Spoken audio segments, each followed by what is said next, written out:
habang kami ay pauwi nakita namin ang kabatang siklista na nasa biyugan ng gulong.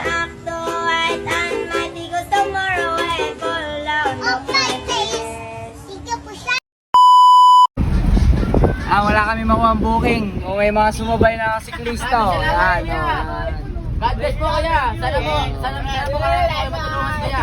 Ano nangyari dyan? Naputukan po ng gulong po. Ng ulo? Ito kuya eh. Ito daw pantay. Alin bike dyan? Alin yung Ito po, naputukan? ito po. Sabi ko nga, pasingawin na lang yung Road bike po, road bike po. Saan kayo galing?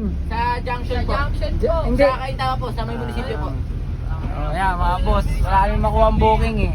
Walang lalamob, ito na lang, libre sakay. Salamat po. Shoutout po sa sa mga tropa po namin sa Vista Verde. Yeah.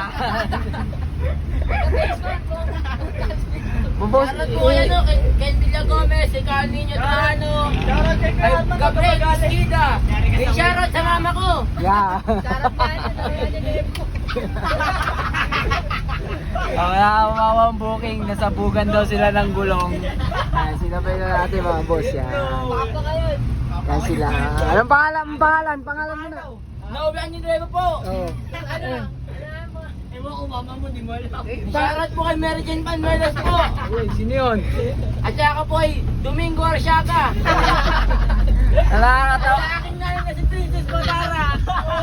Nakakatawa, pinaupo nila yung bike. Pinaupo yung bike, yung tao nakatayo. Shoutout nga pala Natural, kinikwenta niya. sa stepfather ko si Doc Tukleng. Sana all. Tignan nyo muna, baka sumobra tayo ay. Gate 5. Isa pa na naman tayo mga boss. Yan.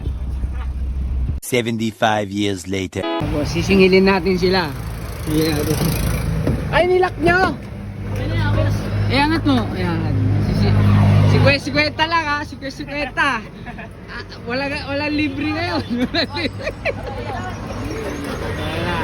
Boss, mga siklista yan, mga road bike. Pumupunta ng bundok yan. Ito yung yung sabugan ng gulong. Nakapixie. Ito. Yan. Tignan mo kuya. Sound check. Ito ang gulong.